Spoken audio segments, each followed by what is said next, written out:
नाही पाया पडलं पाहिजे. बरोबर आहे, बरोबर आहे. होय होय वारकरी, पाहे पाहे पंढरी, पंढरीच्या लोका नाही अभिमान, आम्ही पंढरीचे लोक आहोत. बरं का, पाया पडलंच पाहिजे, पडावंच ना, पडलंच पाहिजे. आणि पडल्याशिवाय तो जवळ येत नाही. होता नम्र झाला त्याने अनंता कोंडीला, जरा क्षमा करा. एवढा मोठा दुष्काळ पडला पडला आणि गोरडोर तडफडून मरू लागली. आता प्राण जातो, नंतर प्राण जातो. म्हातारी माणसं तर कितीतरी मरून गेलेली होती. पाणी नाही. अहो 6 वर्षे 7 वर्षे मोठा दुष्काळ पडला. इथं मुसलमानांची सत्ता होती, यवन सत्ता होती. कुठं? विजापूरला निजामशाही होती. त्यावेळेचा हा प्रकार. आपली मुलं बाळ तडफडून मरू लागली. 6 वर्षाचं बाळ, 7 वर्षाचं बाळ, आईला छातीत दूध कुठलं येणार पोटाच नाही. तडफडून आई मरू लागली, बाळ मरू लागलं. हे उघड्या समाजाने बघितलं. पंढरचा विठ्ठल परमात्मा बघत राहिला. काही केला नाही का? केला, पण पुढे केला. एखादं बाळ, 6 वर्षाचं बाळ, आईचं छातीचं दूध पिणारं बाळ उठून बसायचं. आई, मला किती दिवस तू पाणी दिली नाहीस? उठली का आई? मला पाणी दे. आई, मला किती दिवस पोटाला घातली नाहीस? काय बी करावं मी कसं तर व्हालंय, मला कसं तर व्हालंय म्हणत मुलं मरायची. आईचं अंतःकरण कालवायचं. माझ्या समोर माझी मुलं मरायला आल्या. मी काय करू देवा, काय करू? मुळात तडफडून तळमळून आई मरायची.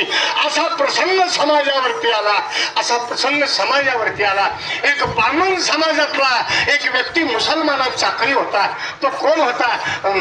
अमके होते. आणि निजामशाहीच्या काळामध्ये तो नोकरीला होता.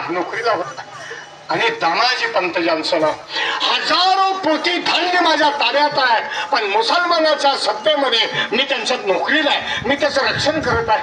पांडुरंगा, मी तुझा भक्त आहे. माझी बाळ, तुझी बाळ तडफडून पाणी नाही, अन्न नाही, मरायला लागल्यात. हे धान्य बघत बसलोय, पण मला द्यायचा अधिकार नाही. मी काय करू? काय विचार न करता 100 माणसं घेऊन भागामध्ये दौंडी पेटवली. दौंडी दिली पुकारलं. काही करा, उपाशी मरू नका, मंगळवेढ्याला या. हजारो पोती धान्य, पाणी आहे, घेऊन जा. मुला बाळाला पोटाला घाला. दौंडी पेटवली. आणि मी मरणार आहे, मला फासावर देणार, या तयारीत राहिला मंगळवेढ्याचा दामाजी पंत. बामण समाजामध्ये जन्माला आलेला महात्मा. त्यांचं नाव अजून आहे.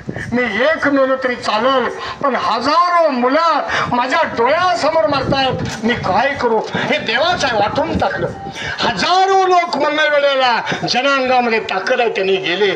पोतीच्या पोती, पावशेर, शेर, 2 शेर, अर्ध पोत भरून आणलं, पाणी आणलं. महिनाभर पोरं जगली. एवढ्यात काय, त्या मुसलमानानं फरमान काढलं, कायदा काढला. दिसाल तिथं धरून आणा. हजारो पोती धान्य गरिबांना त्याने वाटलेला आहे. दिसल तिथं धरून आणा. वेड्या घातल्या आणि मंगळवेढ्याचा दामाजी पंत कैद झाला. FRI फाटलं गेलं, कैद झाला. बेड्या ठोकलेला दामाजी पंत 10 सैनिकांनी धरलेला आहे. आणि मंगळवेढ्याहून विजापूरला नेण्यात आलं. नेताना दामाजी पंतानं सांगितलं, बाबा, माझी एक शेवटची इच्छा आहे, काही करा, पंढरपूरला मला नाही. मला तसं मारू नका, मला पंढरपूरला न्या. नेलं की पंढरपूरला नेलं. देवाचं दर्शन घेतलं. ज्या पांडुरंगाच्या दर्शनाला आम्ही आलो तिथं दामाजी पंत आले होते, ज्ञानोबा आले होते, तुकोबा, गोरोबा, हे सगळे आले होते. त्यांच्या पायाचा कळ जरी माथ्याला लागला, आमचा उद्धार झाल्याशिवाय राहणार नाही. त्याकरता पंढरपूरला आलोय, त्याकरता आलोय. चला, दामाजी पंताला नेलं. आणि नेताना असा प्रकार झाला, बेड्या सोडलं नाही, पण तसंच दर्शन घेतलं. पांडुरंगा, मी जाताना तुला सांगतो, मी मरायला निघालोय, आनंदाला निघालोय. हजारो लाखो बाळ पोटाला खाल्ली, मी मरायला निघालोय. मला तुमचं शेवटचं दर्शन द्या. पण या देवाची गंमत आहे बरं का. काय महिमा वर्णू आता सांगणे किती. कोटी ब्रह्महत्या मुख पाहता जाते. कोट्यावधी ब्रह्महत्येचं पातक जरी असलं तर जळतं. ही ताकद त्यांच्या मुखात आहे, तोंडात आहे.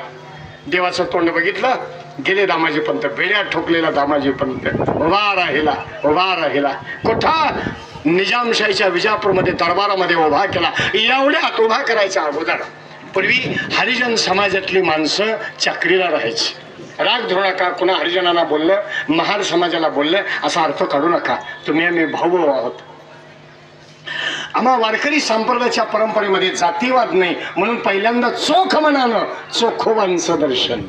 आम्हाला जातीवाद नाही, आम्हाला जात.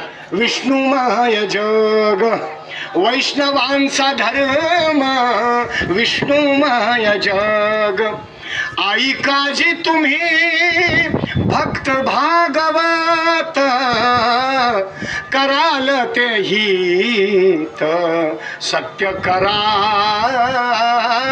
विष्णुमय जग.